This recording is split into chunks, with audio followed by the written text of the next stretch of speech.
Today I want to show you how you can get an investment property.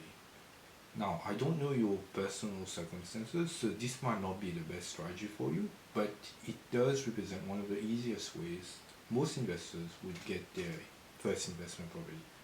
And let me show you how it works. I'm going to break it down for you. So let's assume that you own your family home.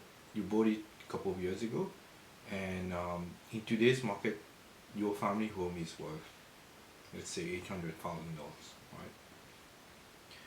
And you have a 400K of mortgage left to pay on that home. Now, technically, did you know that the bank will allow you to borrow up to 80% of the value of that home? Meaning that 80% of 800K is 640K, right? So that means that your usable equity is actually the difference of that value versus the mortgage, meaning that that is your usable equity, which is 240K. Now, what the bank will allow you to do is that they will allow you to borrow, to use that as a deposit in order to purchase your investment property. So let's say you want to buy your investment property here, right? You can use that 240K as a deposit and purchase the remaining amount through financing, right? So technically, you could even go up to 1 million of an investment property here, right? Because 20%, 240K, 20% of that, you can borrow 80%. That means, technically the value of the home can be up to 1 million. Now that's one way to do it. You could even do it a better way. You could, instead of buying just one investment property, you could get actually two. So the way it works is that instead of using that whole chunk into one investment, you could actually, let me change that.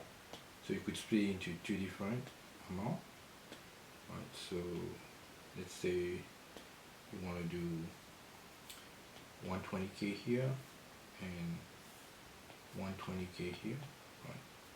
So then effectively you would have two investment property, each with a mortgage, each with a deposit of 120K, and the rest you can then borrow from the bank, right? So you can see here that you split it into two. So you have two different investment property plus your family home. That means three properties, right? So I just want to show you that this method actually it doesn't take any money from your pocket, but it's actually using the bank and the leverage from your home. Alright, so you've been able to access that equity through refinancing your home, taking out the usable equity and using that to invest into those investment properties. Alright, so this is how leverage can work, and how you can see how you can scale a property portfolio easily through that way.